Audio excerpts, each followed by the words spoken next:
ناظرین، بھارت نے افغانستان کا امن تباہ کرنے، پاکستان اور طالبانوں کو نقصان پہنچانے کے لیے اشرف غنی کو بہت سارے روپے، پیسے اور ہتھیار سپلائی کرنا شروع کر دیے ہیں۔ آپ کو بتا دیں کہ 29 فروری کو جہاں طالبان اور امریکہ کے درمیان ڈیل ہوئی تھی، وہاں اشرف غنی نے بھارت کی زبان بولی اور یہ کہہ دیا کہ اگر طالبان پاکستان کے ساتھ تعلقات ختم کرتے ہیں تبھی جا کر وہ طالبانوں کے 5000 قیدی چھوڑنے کے لیے تیار ہوں گے۔ ناظرین، اس تمام تر کہانی کو دیکھ کر بھارت نے یہ بہت بڑی اپنی اپرچونٹی جانی اور افغانستان کے اندر اپنا قد بڑھانے کے لیے، طالبانوں کو نقصان پہنچانے، پاکستان کو نقصان پہنچانے کے لیے اشرف غنی کو ملینز آف ڈالر اور اس کے ساتھ ساتھ اپنے فوجی، اسرائیلی فوجی اور ویپنز افغانستان کے اندر شفٹ کرنا شروع کر دیے ہیں۔ اب ایکسپرٹس کا یہ ماننا ہے کہ پاکستان ڈائریکٹلی افغانستان کے اندر جائے گا، بھارت کی ادھر فوج ہوگی اور پاکستان طالبان مل کر بھارت اور اشرف غنی کو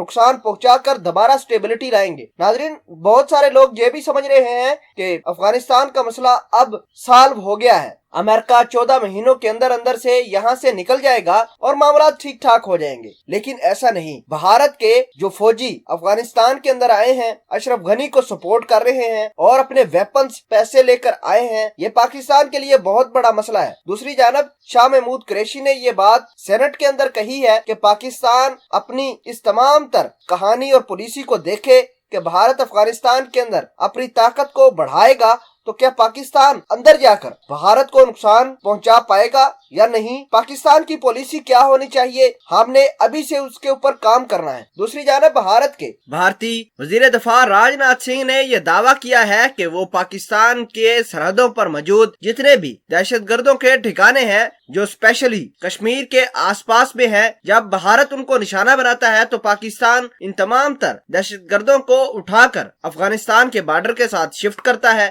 اس طرح پاکستان اپنی تمام تر کارروائیاں چلاتا رہتا ہے، لیکن جب بھارت افغانستان کے اندر مضبوط ہوگا، افغانستان گورنمنٹ کو ہتھیار دے گا، اپنے فوجی دے گا، پیسے دے گا، تو افغانستان کی گورنمنٹ بڑی آسانی سے طالبانوں کو ادھر نقصان پہنچا کر پاکستان کے طالبانوں کی فیکٹری کو ختم کر سکتا ہے۔ ناظرین، یہ تھی اصل کہانی جس کی وجہ سے آج کل معاملات بہت زیادہ افغانستان کے اندر خراب ہوتے جا رہے ہیں۔ طالبانوں نے جہاں یہ نعرہ لگایا ہے کہ اگر وہ پاکستان کے ساتھ مل کر کام کرتے ہیں تو کشمیر کا مسئلہ سالو کر لیں گے، بات ظاہر ہے کہ اگر 20 سال امریکہ طالبانوں کو ہرا نہیں پایا تو طالبانوں کے سامنے بھارت کیا ہے؟ طالبان جسٹ کشمیر کے اندر جائیں گے، بھارتی فوج کو ماریں گے، کشمیر پاکستان کو لے دیں گے۔ یہی مسئلہ، یہی خوف بھارت کو کھائے جا رہا ہے۔ اس وجہ سے بھارت نے بہت سارا پیسہ، بہت سارے ویپنز جو پہلے کشمیر میں لگائے جا رہے تھے اب افغانستان کو دیے جا رہے ہیں تاکہ وہ طالبانوں کی صحیح سے کمر توڑے، طالبانوں کو نقصان پہنچائے اور پاکستان طالبان کبھی بھی اکٹھے ہو کر اس ریجن کی اسٹیبلٹی نہ لا پائے۔ ناظرین، یہ تھی اصل کہانی۔